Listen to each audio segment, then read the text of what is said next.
Was it real, that magical cavern? If it was a dream, then it was a dream we both shared. I know it was.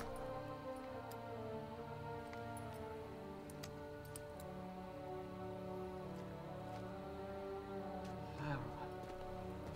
Oh no.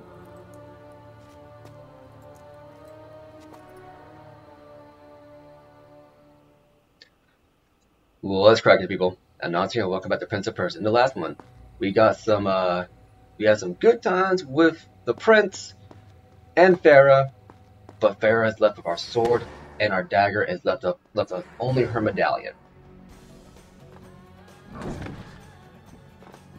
We are effectively powerless.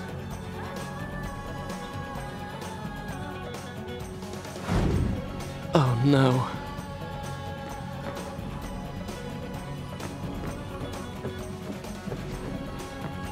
Now this, I don't believe you're actually on a time limit in. You might be tempted to think that, but that's not the case. What you really need to do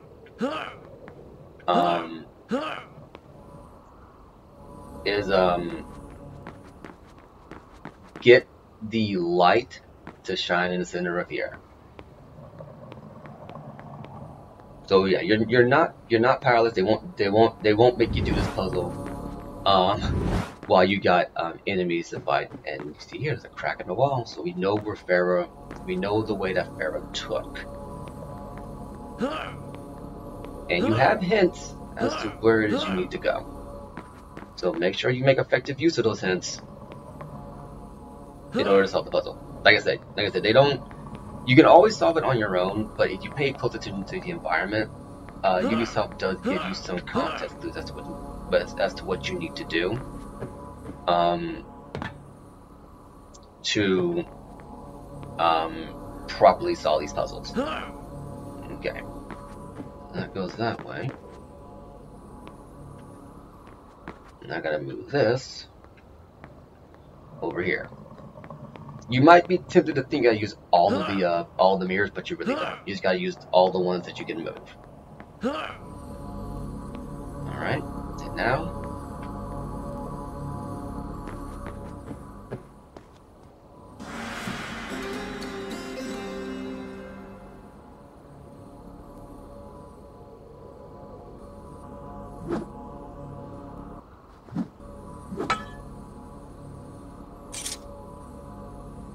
and now we have the strongest sword in the game. Why? Well, we go back and fight these enemies. Like I told the dagger, we doesn't really need to. Here's why. One hit and all of the enemies crumble.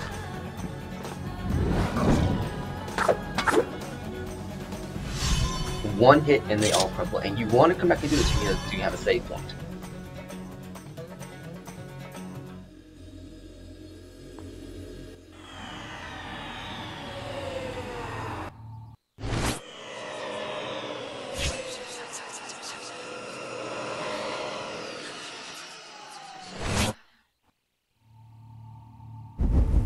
Because as you saw there from that vision, because we don't have I'll start the story from here next time. Because we don't have our dagger of time, when we die, we die. From here on out is all on your skill. It is all on your skill. So, I hope you got your timing right, because as you noticed from me playing this entire playthrough, my timing is not exactly perfect all the time. And see that? One hit, boom.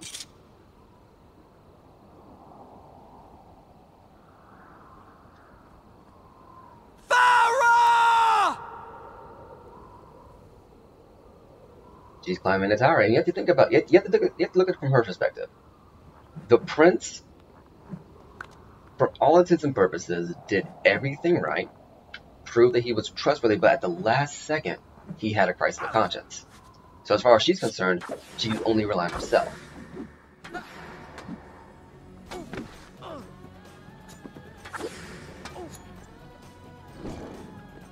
Now, demonstrator there is a problem that I guarantee you will have your first time playing this through.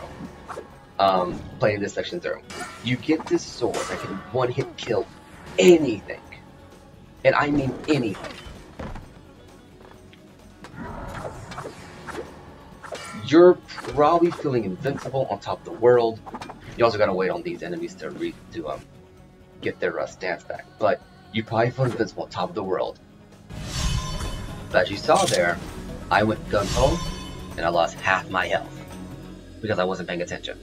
You gotta be paying attention to your surroundings, your environment. You still gotta be playing with the same skill that you demonstrated beforehand. Now then, save again.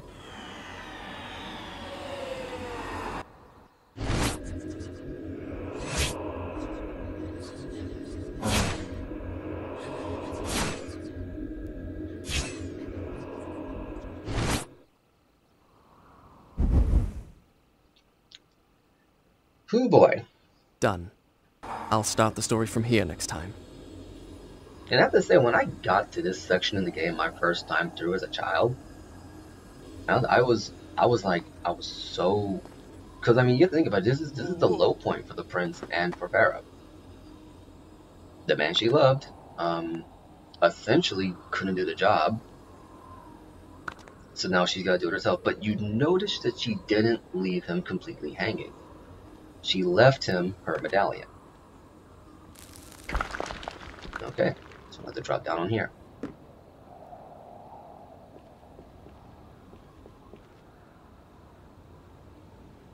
Jump up here. I mean, really make good use of your parkour skills. Because it's like, yeah, you have this strong sword, but we're not gonna stop testing your acrobatic abilities. Oh boy, that was that I thought I was gonna die there, not gonna lie. Okay, did not get that exactly right. That one I completely messed up on. Wait, that's not right. I didn't fall. Wait, that's not right. So yeah, you gotta be careful on these platforms. That means you no longer have the dagger. You gotta give them credit for doing this. A lot of games would just, after this low point in the game, after this low point in the story, you would essentially feel pretty crummy. The bad guys, he hasn't won, but all of your progress has essentially been for nothing because, well, your player character decided that he was going to ask the question. What's this? Another health area. Not gonna lie, I thought we wouldn't get any more of these, because I do not remember finding this one here. I think like most people, you get this ultimate blade and you just keep on going.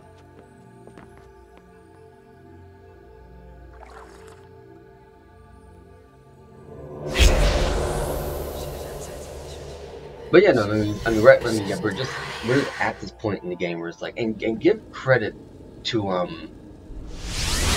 Ubisoft and Team POP. That didn't happen. I could have sworn I turned. Luckily that autosaved, so thank goodness for that. But give credit to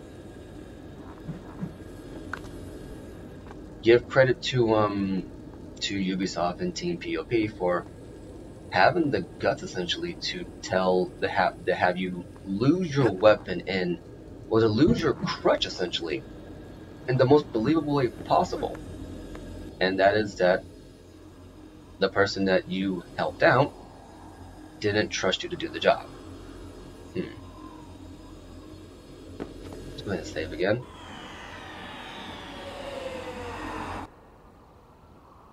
Say one more time. Farah, come back. Done. I'll start the story from here next time. Could have sworn it was somewhere you had to go. I guess not.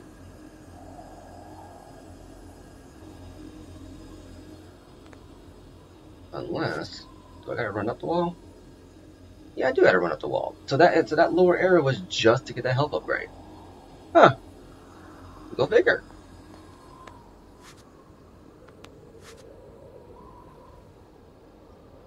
But you gotta give him credit for at least realistically depicting why you would lose all your abilities, and it's just because, you know, you demonstrated as the prince that, well, the prince demonstrated that he is not emotionally mature enough to actually, you know, handle the situation, to put his feelings aside to do what is necessary. So, they use the final test. How well do you know the mechanics of the game? Can you survive? Can you survive this segment without the dagger of time? And I'm gonna be honest with you, it's hard. I believe jump, right? Right, because it was the precarious jump.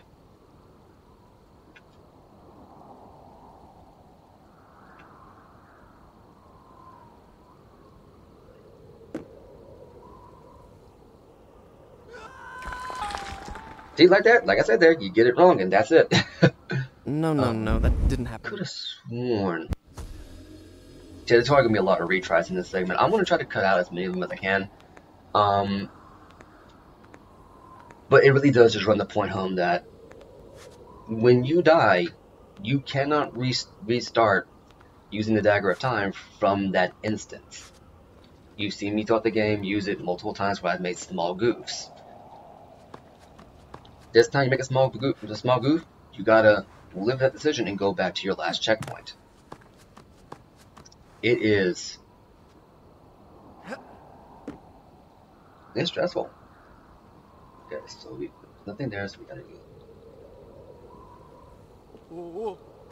Nope.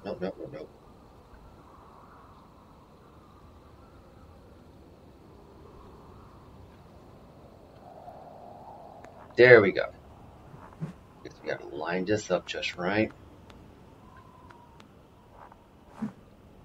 Luckily, you don't have to be too precise. They are forgiving in that respect. But you gotta be close enough that you do hit it. Wait, that's not right. So yeah,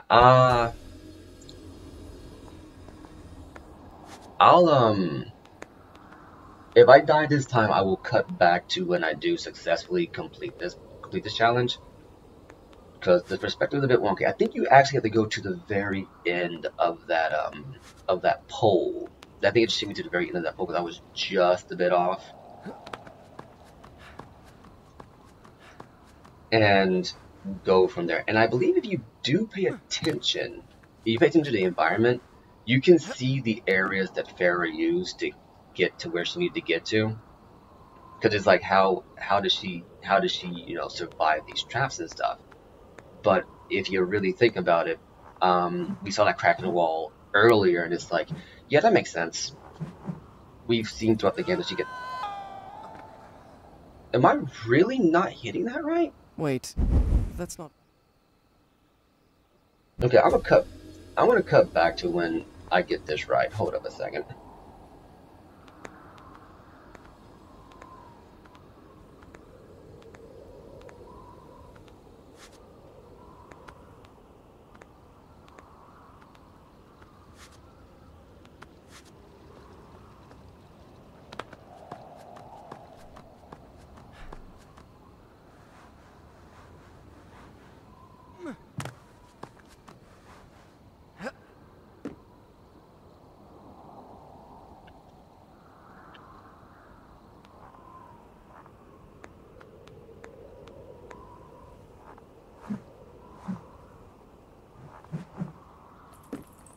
Alright, so it turns out that you pretty much have to be at the very end of the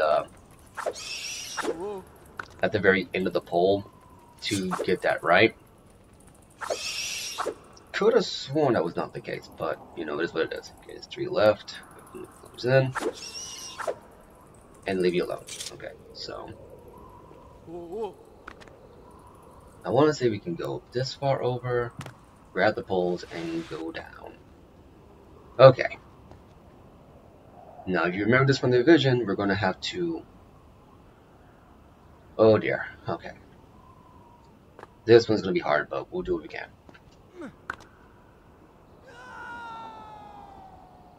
I'll be right back. That's not how it happened. Oh, thank goodness the checkpoint system is forgiving. Okay. Okay. Thank goodness the checkpoint system is actually forgiving in that respect, because oh boy, that would have been harsh. And since we don't have the dagger anymore.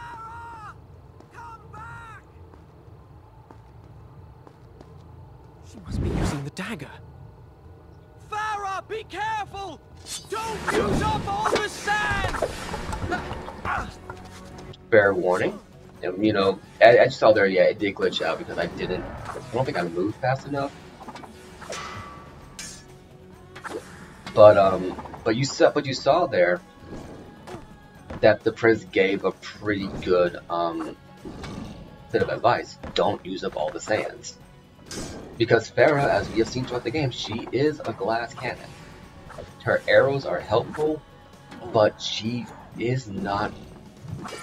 I kind of fell off the edge. She'll probably teleport back up here. But yeah, we've seen that she is useful with the arrows, but she's delicate. So it's more than likely she's used the sands of time more than we have. And we have a lot of sand tanks. I believe we got every sand tank in the game.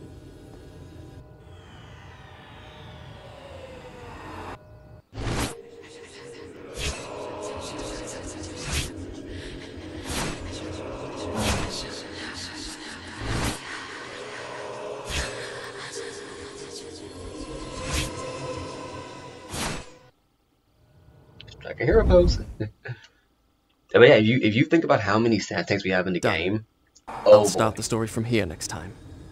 So it is good advice to give, because she does basically have the ultimate cheat code. And I guess I probably should mention this. I don't remember if I mentioned it in an earlier part of the game or not, but I did mention at the start of this segment that she did leave us her medallion. I want to say I brought this up at least once, but who knows? Okay.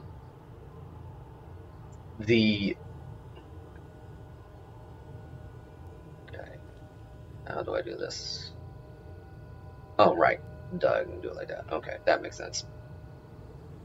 I want to say that I have brought this up at least once. If not, go ahead and bring it up here. But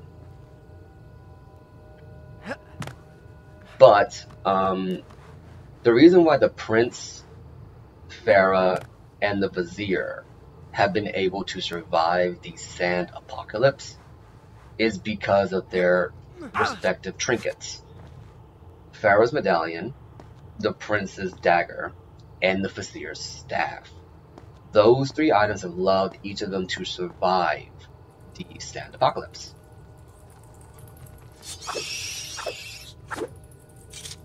But when Farah took the dagger, she effectively left him without protection, but she did leave him her medallion. So she's not doing it out of malice. I think she fully intends to come back for him, or at least leave him something that he can survive with. But in her mind, you know, she has to do this by herself now, because the one person she thought she could count on, the one person who's proven she could count on, but at least has been competent enough that she can think she can count on, at the final second did something dumb and effectively undid all of their progress. Because, I mean, look at where we're at right now. Last episode, we were right there at the dagger. This episode, we're essentially climbing back up the tower, chasing out the Farah. Okay. Let's see, Vane.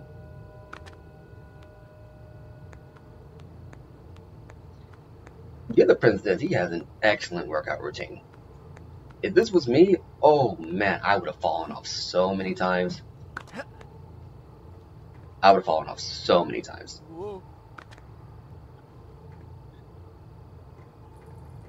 Okay. Going. Oh, they got throwing all the bats at us. Wait for them to come back. Okay.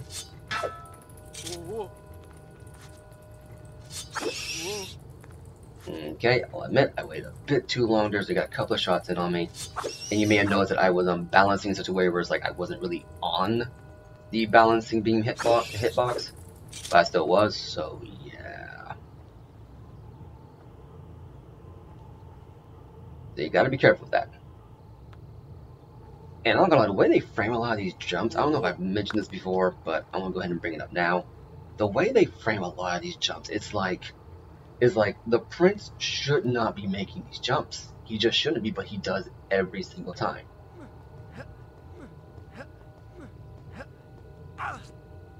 Alright.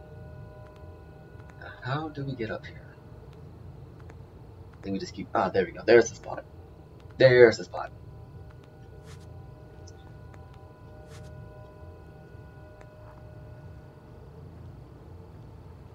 Gotta give him credit though, dude has mad upper arm strength.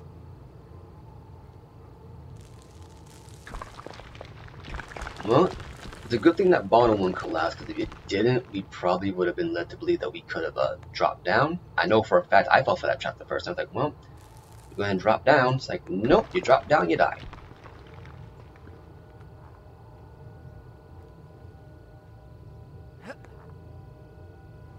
There we go.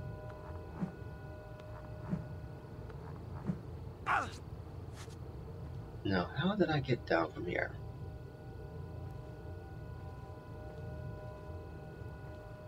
Whoa.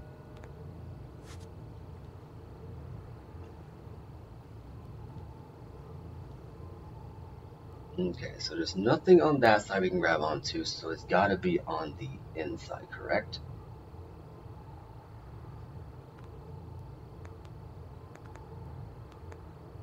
Oh no, okay, I see what's going on here.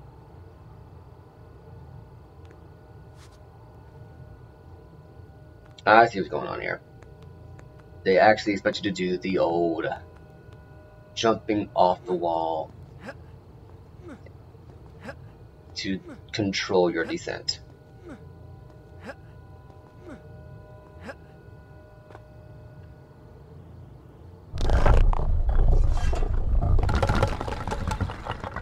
Okay. No problem, we can wall run.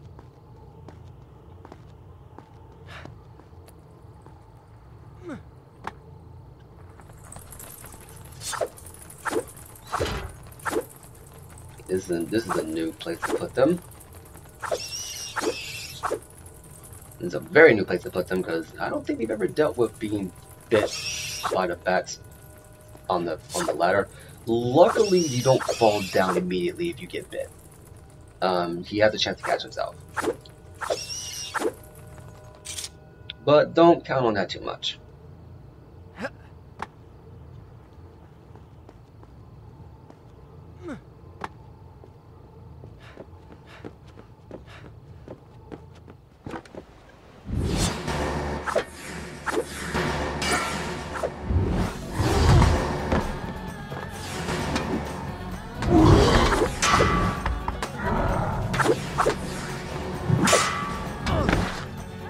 I am getting tore up here.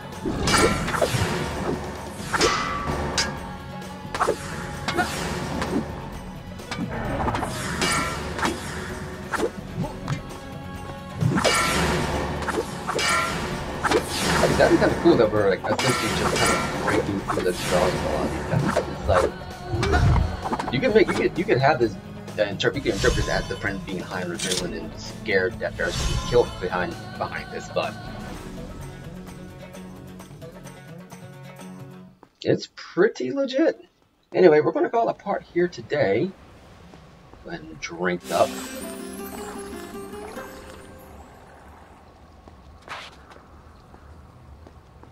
That way. So we're going to go ahead and drink. We're going to go ahead and call it a part here today. And I will catch you in the next one. Oh, as soon as we find a save point. Where the heck is the save point here? Is it over here? No, it's not. I guess we got to go up. Well, you can. Well, you at least know it's close. It's just weird. It's never like that wasn't in the arena like it usually is. Ah, there it is. Over the back here. Let's up this way. Aha! Yeah, we can run up that, can't we? Yeah, we can. So we're expected to run back up there. Okay, so go around this side just in case. Okay, nothing there. So let's go ahead and save and call it a part.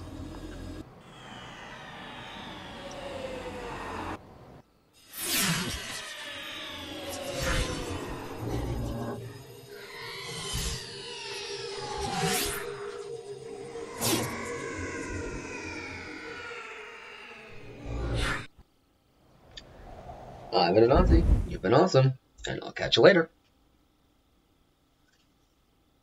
Done. I'll start the story from here next time.